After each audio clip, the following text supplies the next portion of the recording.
हमारे कंट्री में इतने डायबिटीज़ के केसेस हैं कि इसे diabetic capital of the world कहा जाता है।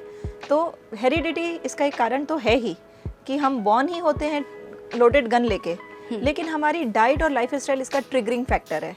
यानी कि जब हमारी डाइट और कोशिश करी जाए कि अगर हम चावल को मिलेट से रिप्लेस कर सकें खुशी खुशी, अगर आप खुशी खुशी मिलेट से रिप्लेस कर सकते हैं तो नथिंग लाइक दैट, क्योंकि हम कोदो और भगर राइस के ही टेक्सचर के होते हैं और राइस के मुकाबले काफ़ी सही होते हैं क्योंकि उसमें फाइबर का प्रमाण काफ़ी ज़्यादा होता है। लेकिन फर्दर प्रोग्रेस होने से रुक जाएगा और जो अभी की कंडीशन है उसमें आप बिना दवाई के भी अपनी डाइट को मेंटेन कर सकते हैं। कंडीशन सिर्फ इतनी सी है कि आपकी बॉडी में थोड़ा इंसुलिन भी अगर बन रहा है तो हम उसका फ़ायदा उठाते हुए आपकी डाइट में इस तरह से बदलाव लाते हैं कि आपकी शुगर नॉर्मल बनी रहती है। नमस्कार, स्वागत है आपका CGNL लाइव में। मैं हूं आपके साथ लेखिका सिन्हा और आज हमारे साथ मौजूद हैं स्टूडियो में डॉक्टर शिल्पी गोयल, जो कि एक आहार विशेषज्ञ हैं, एक डाइटिशियन हैं और ऑथर हैं बुक ऑफ शिल्पिल के। तो स्वागत है मैम आपका। Thank you so much. आज हम आपसे चर्चा करेंगे डायबिटीज़ को लेकर कि कैसे इसकी शुरुआत होती है। तो आप हमें सबसे पहले ये बताइए कि जैसे भारत में इतने सारे डायबिटीज़ के केस बढ़ते जा रहे हैं, इसकी शुरुआत कैसे होती है? एक लगभग एज क्या होती है इसकी शुरुआत होने की? बिल्कुल, आपने सही कहा कि भारत हमारे कंट्री में इतने डायबिटीज़ के केसेस हैं कि इसे diabetic capital of the world कहा जाता है। तो हेरिडिटी इसका एक कारण तो है ही कि हम बॉर्न ही होते हैं लोडेड गन लेके, लेकिन हमारी डाइट और लाइफस्टाइल इसका ट्रिगरिंग फैक्टर है। यानी कि जब हमारी डाइट और लाइफस्टाइल बिगड़ती है तो जो डायबिटीज़ हमें 65 साल में आनी चाहिए वो 40 साल में भी आ सकती है। तो ये पूरा डिपेंड करता है कि आपकी डाइट और लाइफस्टाइल कैसी है। तो इसकी अर्ली ऑनसेट आजकल इतनी जल्दी देखा जा रहा है कि 20, 22, 30, 35 सालों तक में भी देखा जा रहा है। और फिर डायबिटीज़ कई तरह की होती है। अगर टाइप 1 की बात करें जिसमें इंसुलिन बनता ही नहीं है, वो छोटे बच्चों में भी देखी जाती है, न्यूबॉर्न बेबीज़ तक में देखी जाती है। और जो टाइप 2 डायबिटीज़ होती है वो 30, 35, 40 इतनी जल्दी एज में भी हो रही है, जिसको अडल्ट ऑनसेट डायबिटीज़ कहा जाता है। देन एक टाइप होता है जो जेस्टेशनल डायबिटीज़ कहा जाता है, जो यूजुअली प्रेगनेंसी के समय एक फ़ीमेल में बहुत एक्सेसिव वेट गेन होने के बाद देखी जाती है। ये जो छोटे बच्चों को जो न्यू बॉर्न बेबीज़ होते हैं उनमें डायबिटीज़ होने के क्या कारण हैं और ये किस तरह से काम शुरू होता है? टाइप 1 डायबिटीज़ जो होता है उसमें पेनक्रियास के जो सेल्स होते हैं जो इंसुलिन को प्रोड्यूस करते हैं वो ही किसी कारण से डैमेज हो चुके रहते हैं। तो उनमें कोई भी इंसुलिन प्रोड्यूस नहीं होता, जिसकी वजह से वो बच्चे पैदाइशी डायबिटिक होते हैं। ऐसे बच्चों के लिए आहार के द्वारा उपचार संभव नहीं है। ऐसे बच्चों को इंसुलिन ही लेना पड़ता है। लेकिन इंसुलिन लेने के बाद उसके सही डोज लेवल पे बने रहने के लिए उनको अपने डाइट और लाइफस्टाइल को भी लाइफ टाइम सही रखना पड़ता है। तो उसमें भी आहार विशेषज्ञ की खास ज़रूरत पड़ती है, जिससे कि इंसुलिन के डोजेस बहुत फ्लक्चुएट ना हो और एक अच्छी नॉर्मल लाइफ वो जी सके। क्या उनको रेगुलर पूरी उम्र ये डायबिटीज़ बनी रहती है? बिल्कुल, अगर हम टाइप 1 की बात करें तो जैसा कि मैंने बताया कि अंदर बॉडी में इंसुलिन बनाने वाले सेल ही डैमेज हो चुके हैं, तो उन्हें लाइफ लॉन्ग इंसुलिन पे रहना पड़ेगा और लाइफ लॉन्ग डायबिटीज़ को बने रहना पड़ेगा। उसके हिसाब से वो अपनी डाइट और लाइफस्टाइल को सेट करेंगे। एक्चुअली ये डायबिटीज़ है क्या? अगर हम टाइप 2 डायबिटीज़ की बात करें तो टाइप 2 डायबिटीज़ पूरी तरह से रिवर्सिबल है। जैसे ही हमें पता लग जाए, आपको शायद ये जानकर आश्चर्य होगा कि जितने हमारे देश में डायबिटीज़ के मरीज़ हैं उससे कहीं ज़्यादा प्री डायबिटिक मरीज़ हैं जो आज भी स्टेप नहीं ले रहे हैं कि वो फुल फ्लेजेड डायबिटिक ना बने। उसके लिए अभी उनको रिक्वायर्ड लाइफस्टाइल और डाइट में चेंजेस कर लेने चाहिए ताकि आने वाले टाइम पे उनको फुल फ्लेजेड डायबिटीज़ ना हो। उनको किस टाइप की लाइफस्टाइल रखनी पड़ेगी? देखिए, सबसे पहले तो हमें BMI अपना नॉर्मल रखना चाहिए, क्योंकि आपका ओवरवेट होना डायबिटीज़ को पैदा करने में और आगे ले जाने में बहुत ज़्यादा जिम्मेदार फैक्टर है। जैसे कि अगर आपका लिवर फैटी हो जाता है तो आप जब फैटी लिवर लेकर आते हैं और अगर आप ये सोचते हैं कि ये नॉर्मल है तो ये बहुत बड़ी आप संशय उसमें है। जैसे ही फैटी लिवर होता है आपको आपके कोलेस्ट्रॉल के लेवल बिगड़ते हैं, बॉडी में प्री डायबिटीज़ की स्थिति बन चुकी रहती है, जिसको बेली फैट कहा जाता है, जो हमारे इंडियन पॉपुलेशन में आमतौर में पतले लोगों में भी देखा जाता है, जिसको तोन कहा जाता है, बेली फैट। ये बेली फैट सूचना देता है आपको कि आप प्री डायबिटीज़ स्टेज में पहुंच चुके हैं, क्योंकि आपका लिवर फैटी है, आपके विसरल फैट का अमाउंट बॉडी में ज़्यादा है। और ये जो प्री डायबिटीज़ की स्टेज होती है, अगर उसमें प्रिकॉशन ना लिया जाए तो फुल फ्लेजेड डायबिटिक बनने में आपको 2, 3, 4, 5 डिपेंडिंग कि आपकी बॉडी कैसे चल रही है, कितने भी सालों में आप फुल फ्लेजेड डायबिटिक हो जाते हैं। कहा जाता है कि ज़्यादा शक्कर खाने से या ज़्यादा मीठा खाने से डायबिटीज़ के लक्षण होते हैं या डायबिटीज़ होती है, तो ये क्या सच है? देखिए, ऐसा है कि मीठा खाना या बहुत ज़्यादा शक्कर कंज्यूम करना अल्टीमेटली आपके मेटाबॉलिक हेल्थ को बिगाड़ता है, क्योंकि ये जो मीठा आपने खाया है वो ग्लूकोज में कन्वर्ट होता है और फिर फैट में एक्सेस ग्लूकोज आपके फैट में स्टोर हो जाता है, जब आपके लिवर में फैट की प्रमाण बढ़ जाती है, लिवर फैटी हो जाता है या आपका फैट और वेट बहुत ज़्यादा बढ़ जाता है, तो इंसुलिन सेंसिटिविटी कम हो जाती है, जिसे इंसुलिन रेजिस्टेंस कहा जाता है। यानी बॉडी इंसुलिन तो प्रोड्यूस कर रही है, पर उसको जो सेल रिसीव करते हैं वो इतने फैट के लेयर में दब चुके हैं कि वो रिसेप्टर ही काम नहीं कर रहे हैं, तो अल्टीमेटली आप डायबिटिक हो ही जाते हो। तो अगर हम ये देखें कि मीठा खाने से डायबिटीज़ नहीं होती, लेकिन मीठा खाने के बाद जो उसके दुष्परिणाम है, वेट का बढ़ जाना, बॉडी में इंसुलिन सेंसिटिविटी का कम हो जाना, या मीठे को बहुत ज़्यादा इन्फ्लेमेटरी भी कहा गया है। जो शुगर हम कंज्यूम करते हैं वो बहुत ज़्यादा इन्फ्लेमेटरी होती है, बॉडी में इन्फ्लेमेशन पैदा करती है। इन सभी कारणों से एक्चुअली डायबिटीज़ आपको आने की संभावना बहुत बढ़ जाती है। कहा जाता है कि ऐसा अगर आपको डायबिटीज़ है तो सुबह सुबह करेले का जूस पी लो। जी, ऐसा हो जाता है कि करेले का जूस पीने से डायबिटीज़ ख़त्म हो जाए? नहीं, इस तरह से केवल एक फूड, ऐसा कोई सुपर फूड हम नहीं कह सकते कि मेथी खा लिया डायबिटीज़ सही हो जाएगी, करेले का जूस पी लिया तो आपकी शुगर ठीक हो जाएगी, ये कहना मिथ होगा। लेकिन अगर आप दिन भर की डाइट में रिक्वायर्ड चेंजेस करें, चाहे उसमें करेला हो या ना हो, करेला डेफिनेटली एक अच्छा वेजिटेबल है जो शुगर के कंट्रोल के लिए हेल्पफुल है, लेकिन वो सुपर फूड, मैजिक फूड नहीं है कि वो शुगर को पूरी तरह से रिवर्स कर देगा। तो आपको अपनी पूरी की पूरी डाइट में ऐसे चेंजेस करने पड़ेंगे जिससे आप शुगर में पूरी तरह से कंट्रोल कर सकते हैं। अभी ज़्यादातर लोगों को यही नहीं पता है कि शुगर का पूरा कंट्रोल डाइट और लाइफस्टाइल मॉडिफिकेशन से पॉसिबल है। मतलब ऐसा है कि एक टाइम के बाद डायबिटीज़ खत्म हो सकती है या रुक सकती है? रुक सकती है, क्योंकि एक बार आपके बॉडी के अंदर जो सेल्स डैमेज हुए हैं और आपके इंसुलिन का प्रोडक्शन रिड्यूस हुआ है, वो शायद पूरी तरह से बढ़ ना पाए, लेकिन फर्दर प्रोग्रेस होने से रुक जाएगा। और जो अभी की कंडीशन है उसमें आप बिना दवाई के भी अपनी डाइट को मेंटेन कर सकते हैं।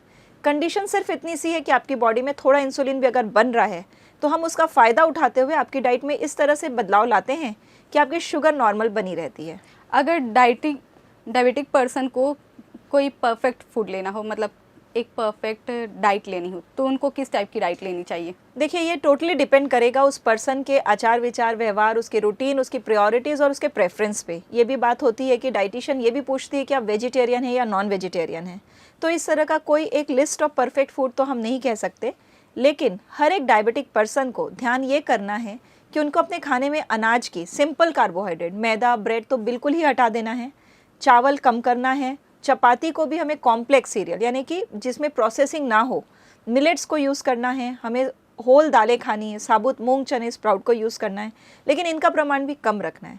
जो सबसे मैक्सिमम हमें डाइट में शामिल करना है वो है वेजिटेबल्स, क्योंकि वेजिटेबल में फाइबर की मात्रा भी ज़्यादा रहती है, माइक्रो न्यूट्रिएंट्स होते हैं जो डायबिटीज़ के कंट्रोल में गजब का रोल प्ले करते हैं। अगर देखा जाए इनके खाने के टाइमिंग को लेकर, तो किस टाइप की टाइमिंग मेंटेन करनी होती है? देखिए, टाइमिंग्स बहुत इंपॉर्टेंट होती है डायबिटिक्स के मैनेजमेंट के लिए। डायबिटीज़ के मैनेजमेंट में टाइमिंग बहुत इंपॉर्टेंट रोल प्ले करती है। हमने देखा है बहुत बार जब लोग लेट नाइट खाना खाते हैं वर्सेस अगर वो टाइमली 6 या 7 बजे तक अपना डिनर कंप्लीट कर लें, तो शुगर के कंट्रोल में बहुत फ़र्क दिखता है। तो इसमें टाइमिंग्स बहुत इंपॉर्टेंट है। डायबिटिक्स को रात का डिनर बहुत अर्ली करना चाहिए। तो ये प्रोफेशनल कमिटमेंट के कारण अगर आप ये सोचते हैं कि मैं लेट ही खाऊंगा, तो आपको अपनी क्वांटिटी फिर कम कर लेनी चाहिए। तो आपको अपना डिनर के टाइमिंग को करेक्शन करना चाहिए। इसी तरह लंच के टाइमिंग को भी आप टाइमली लें और नाश्ते को भी आप टाइमली शुरू कर सकें। लेकिन इसका ये मतलब नहीं है कि उठते के साथ आपको कुछ खाना ज़रूरी है। तो अगर राइट मील राइट टाइमिंग्स पे लिया जाए, जैसे कि इंटरमिटेंट फास्टिंग डायबिटिक के मैनेजमेंट के लिए बहुत फ़ायदेमंद होती है।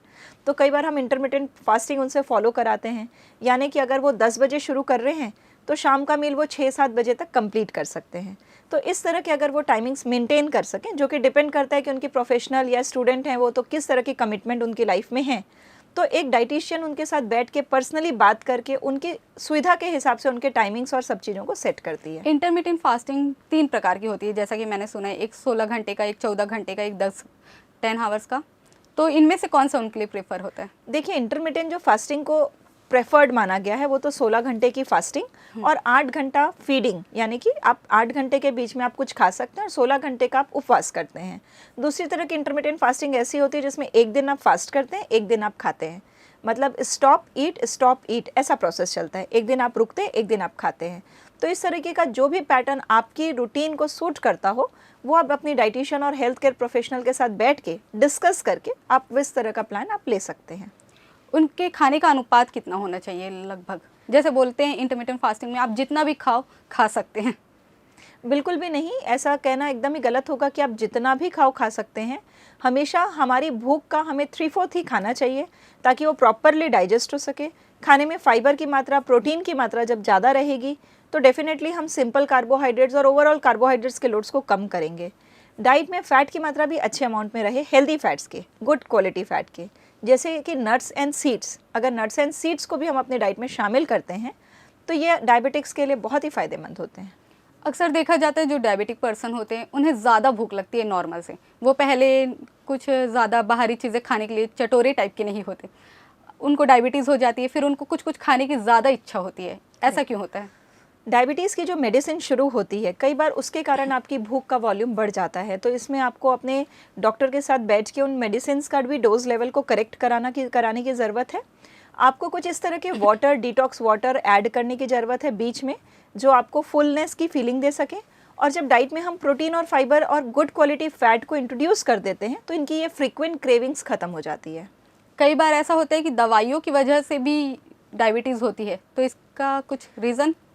दवाइयों की वजह से डायबिटीज़ मैंने अपने लाइफ में केसेस नहीं सुने हैं, बट डेफिनेटली अगर आपको शरीर को फिट रखना है तो किसी भी तरह के एक्स्ट्रा मेडिकेशन से हमें हमेशा बचना चाहिए।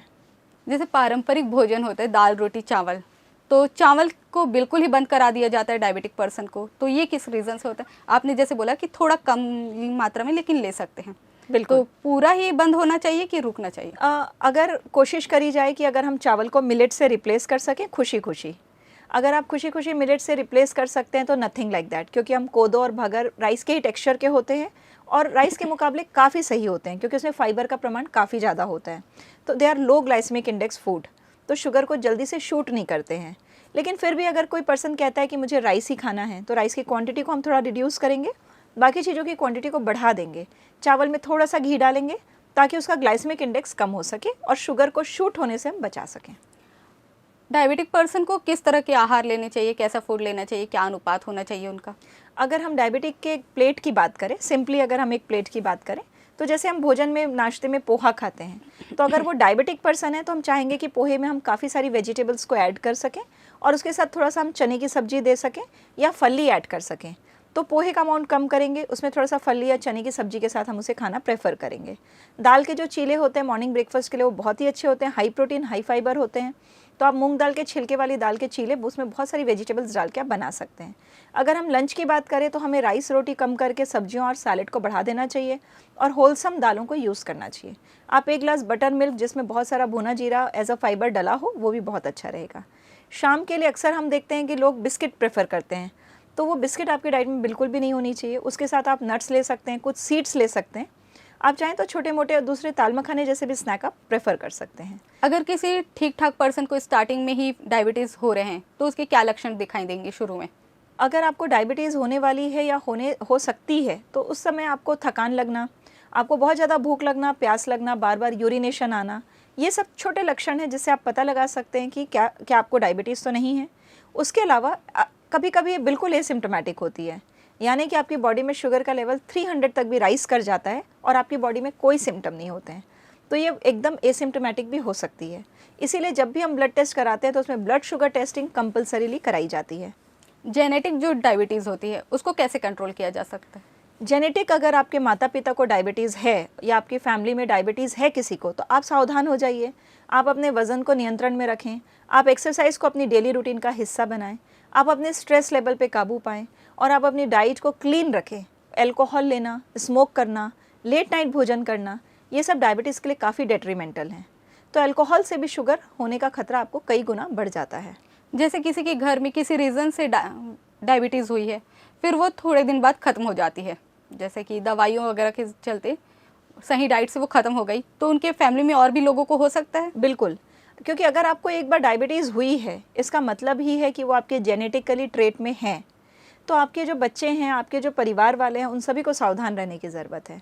अगर हम ये माने कि हमारे इंडिया परिवेश में हमारी फैमिली में डायबिटीज़ रन करती है, तो हम सभी को सावधान रहने की ज़रूरत है कि आज हम अपने डाइट को बेहतरीन बनाएं। हम जब मीठे का चयन करते हैं तो क्यों ना हम जलेबी और बालूशाही की जगह हम कोई एक हेल्दी मीठा चूज़ करें, जैसे कि काजू कतली, जैसे कि संदेश जो कि गुड़ का बना हो। तो ये एक थोड़ा सा बेहतर चॉइस है। हम मैदा और तली हुई चीज़ों को अवॉइड करें। तो जब आप जलेबी खाते हैं तो उसमें मैदा है, तला हुआ है वो, और मीठा भी है। तो हम इस तरह से सिंपल स्टेप्स के थ्रू अपने आप को बेहतर बना सकते हैं। अगर डायबिटिक पर्सन को एक परफेक्ट लाइफस्टाइल के लिए योगा वगैरह देखना हो, योगा और जिम में दोनों में से क्या चुनना चाहिए उसे? देखिए, जिम भी अच्छा है, योगा भी अच्छा है, दोनों के अपने अपने फ़ायदे हैं। जिम जब आप करते हैं तो स्ट्रेंथ बियरिंग एक्सरसाइज करें, क्योंकि आपके बॉडी में पेनक्रियाज के अलावा मसल में भी पावर होती है ग्लूकोज को ब्लड से हटाने की। तो अगर आप अपने मसल को बिल्ड कर सकते हैं तो आपकी शुगर लेवल काफ़ी हद तक कंट्रोल होता है। तो आपको मसल बिल्ड करने की एक्सरसाइजेज जिम से मिलेंगी, और योगा में भी आप अपने बॉडी वेट के अगेंस्ट अपनी बॉडी को ट्रेन कर रहे हैं, प्लस उसमें मेंटल रिलैक्सेशन की टेक्निक्स भी हैं। तो मैं योगा को ऑलवेज जिम के ऊपर रखूँगी, क्योंकि ये सेफ़ टेक्निक है और इसमें मेंटल रिलैक्सेशन के भी प्रोसेसेस इन्वॉल्व हैं। तो इसमें हमें एक के साथ एक फ्री मिलता है, तो हम हमेशा योगा को जिम से ऊपर रखेंगे, लेकिन योगा सही तरीके से किया जाना चाहिए। योगा में कौन कौन से आसन होने चाहिए इसके लिए? बिल्कुल सही आपने पूछा कि योगा के जो आसन होते हैं उसमें जो बॉडी वेट को हम लिफ्ट कर रहे हैं, जहाँ पर भी, जैसे हम स्क्वाट्स कर रहे हैं, दंड बैठक जिसे कहा जाता है, हम प्लैंक कर रहे हैं, हम पुशअप्स कर रहे हैं, हम सूर्य नमस्कार कर रहे हैं, तो ये सब काफ़ी अच्छे एक्सरसाइजेस हैं जो डायबिटिक्स को कंट्रोल करने में मदद करते हैं। इसके अलावा जैसे बोला जाता है कि जिसे बीपी की प्रॉब्लम है उसे डायबिटीज़ की प्रॉब्लम है, क्या ये सच है?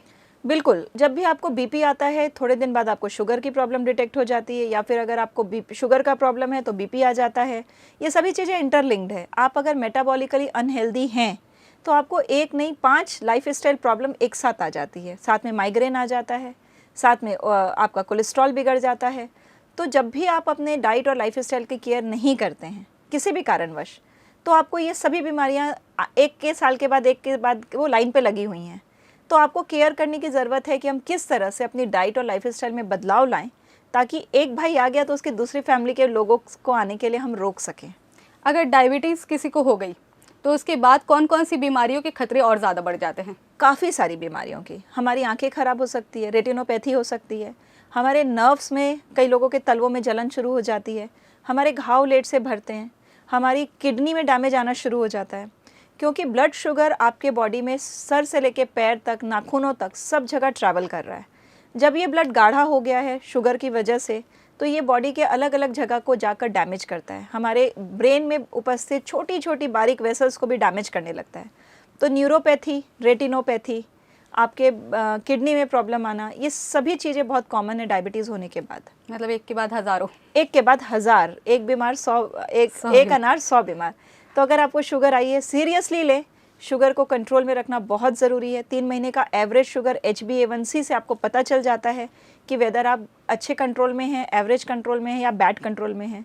आप एक आहार विशेषज्ञ से ज़रूर मिलें और उसे समझें कि कैसा आहार आपका होना चाहिए, और उसके थ्रू आप अपने आने वाली सभी बीमारियों को दूर कर सकते हैं। जैसा कि अभी आप थोड़ी देर पहले आपने बोला था कि जो डायबिटीज़ के पेशेंट होते हैं उनका पेट निकला होता है, तोन निकली हुई होती है, क्या ये पतले लोगों को भी हो सकता है? बिल्कुल, हमने देखा है कि जो पतले लोग हैं वो भी मेटाबॉलिकली अनहेल्दी हो सकते हैं, यानी कि उनका वेट तो ठीक है बट उनके भी बेली फैट आया हुआ है, लाइफ में बहुत स्ट्रेस करते हैं और ईटिंग हैबिट अनियमित है, वो अल्कोहल भी ले रहे हैं।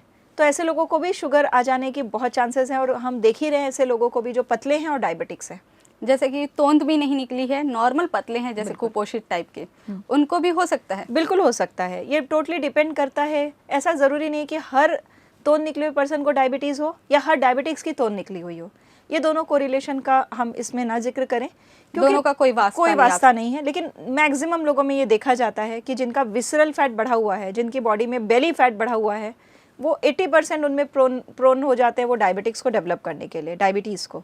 और अगर हम पतले लोगों की बात करें तो बिल्कुल पतले लोगों में भी डायबिटीज़ देखी जाती है, लेकिन कहीं ना कहीं आहार, विचार और व्यवहार उनके कारण होता ही है शुगर लाने के लिए। ऐसे कौन कौन से सुपर फूड्स होते हैं जो डायबिटीज़ को कंट्रोल कर सकते हैं? मेथी, जीरा, आंवला, करेला, और इनके सेवन के क्या तरीके हैं? देखिए, आंवले को तो आप यूज़ कर सकते हैं, आंवले को आप स्मूदी में डालकर यूज़ कर सकते हैं। मेथी हम यूजुअली कहते हैं कि उसके रात को भिगा दें हम, अगले दिन आप उस मेथी को नॉर्मली चबा के खाएं, सलाद बना के खाएं, या आप उसे अंकुरित करके खाएं मेथी को। इसके अलावा आप करेले को सलाद में खा सकते हैं। हमने मेरे YouTube चैनल पे बहुत सारी हेल्दी और टेस्टी डिशेस मैंने डाली हुई हैं, उसमें हमें करेले का कीस खिलाते हैं। तो कोई पर्सन सोचेगा कोई करेले को कैसे कच्चा खा सकता है, घसा हुआ, लेकिन हमने इसको बना के इतना टेस्टी बनाया हुआ है करेले का कीस। तो इसमें हम करेले को घसते हैं, साथ में लौकी थोड़ी सी घसते हैं और उसमें थोड़ा सा नारियल का बुरादा भी डाल देते हैं, कसा हुआ नारियल। ये बहुत ही टेस्टी होता है। धनिया की पत्ती, नमक आप डाल देते हैं, इसमें थोड़ा सा नींबू डाल देते हैं, आंवला है तो आंवला घस देते हैं। तो इस तरह की बहुत बेहतरीन तरीके से आप तरह तरह से आप डायबिटिक्स को इन सुपर फूड्स को खिला सकते हैं। जैसे कि अभी देखा जा सकता है, मतलब नॉर्मल जो मिडिल क्लास फैमिली होती है वो ये कहती हैं कि डायबिटीज़ उन लोग को होती है जो रईस होते हैं। ऐसा भी कुछ बिलोंग करते हैं? बिल्कुल भी नहीं, क्योंकि आज की डेट में जो बंदा अपनी डाइट का ख्याल नहीं रखता, जो चावल इतना सारा खाता है, जो अल्कोहल का सेवन करता है, जो मीठे पे कंट्रोल नहीं करता, जो ब्रेड, बिस्किट और अनहेल्दी चीज़ों को अपनी डाइट में शामिल किए हुए है, उन सभी लोगों को डायबिटीज़ का खतरा है। जो आदमी सिडेंट्री है, जो बिल्कुल हिलता नहीं अपनी जगह से, जो एक्सरसाइज नहीं करता और जो मेंटली बहुत स्ट्रेस लेता है, इन सभी लोगों को शुगर होने का खतरा है। जैसे हमारे छत्तीसगढ़ में भाजी का चलन है, मेथी की भाजी वगैरह, ये सब भी सेफ़ है डायबिटीज़ में? बहुत ज़्यादा सेफ़ है। जब भी डायबिटीज़ होती है तो हम कहते हैं कि आप अपने खाने में ग्रीन लीफी वेजिटेबल का प्रमाण 4 गुना कर लीजिए। और हमारा छत्तीसगढ़ भाजियों में रिच स्टेट माना जाता है। 75 तरह की डिफरेंट भाजियाँ यहाँ मिलती है। तो भाजियों को डाइट में इंक्लूड करना, चाहे वो मुनगा भाजी हो, चाहे वो मेथी भाजी हो, पालक हो, बथुआ हो, इन सभी भाजियों को डाइट में ज़रूर शामिल करना चाहिए। जैसे छत्तीसगढ़ी फूड में चावल का ज़्यादा यूज़ किया जाता है, बिकॉज छत्तीसगढ़ भी चावल का कटोरा है, धान का कटोरा है। तो फिर ऐसे में छत्तीसगढ़ी जो खाने होते हैं उसमें चावल के यूज़ से ज़्यादा दिक्कत हो सकती है? हमारे छत्तीसगढ़ में कोदो की भी उपज बहुत होती है, और कोदो एक तरह का मिलेट है जिसे डायबिटिक राइस कहा जाता है। पुराने समय से सिर्फ शुगर वाले लोगों के लिए डायबिटिक राइस कहा जाता था। तो हमारा कोदो बहुत अच्छा है। हमारे कोदो को हम अनप्रोसेस तरीके से, छिलकेदार कोदो को अपनी डाइट में यूज़ करें। उसे राइस का एक अच्छा सब्स्टिट्यूट समझकर कॉमन पब्लिक भी आजकल यूज़ कर रही है। जिनको शुगर नहीं है वो भी यूज़ कर रहे हैं। तो मेरे ख्याल से ये एक अच्छा सब्स्टिट्यूट है हमारे छत्तीसगढ़ में लोगों को शुगर से बचाने का। और कोदो राइस अगर वो यूज़ करना शुरू कर दें। ब्राउन राइस के बारे में बताइए, उसको यूज़ कर सकते हैं डायबिटीज़ में? मैं कहूँगी कि ब्राउन राइस और नॉर्मल राइस में केवल 19 और 20 का फ़र्क है। केवल एक कवरिंग, एक छिलका उसका हटा देंगे तो वो वाइट पॉलिश राइस बन जाएगा। तो उसमें फ़ाइबर का बहुत फ़र्क नहीं है। लेकिन अगर हम मिलेट्स में जाते हैं तो फ़ाइबर का एक अच्छा डिफरेंस दिखता है कि अगर वाइट राइस में 0 फाइबर है तो इसमें एटलीस्ट 2 ग्राम फाइबर है या 1 ग्राम फाइबर है। लेकिन जब हम वाइट राइस से ब्राउन राइस में जाते हैं तो वो प्रमाण बहुत ही नेग्लिजिबल है, कम है। बट ऑफ कोर्स अगर आप ब्राउन राइस में जाते हैं, इसके अलावा जो चावल चिपचिपे होते हैं, जो पूरी तरह से गल जाते हैं, वो उसमें स्टार्च की प्रमाण ज़्यादा होती है। और जो खुले खुले होते हैं, फॉर एग्जांपल HMT अगर बासमती की बात करें, ये चावल खुले खुले पकते हैं, तो इसमें शुगर की प्रमाण थोड़ी सी कंपैरेटिवली कम होती है। जी, धन्यवाद। तो दोस्तों, ये थी डॉक्टर शिल्पी गोयल जिनसे हमने डायबिटीज़ के बारे में चर्चा की। आगे फिर मिलेंगे नई कड़ी में नए डॉक्टर और नए कलाकारों के साथ। तब तक के लिए बने रहें CGNL लाइव के साथ। धन्यवाद। Thank you.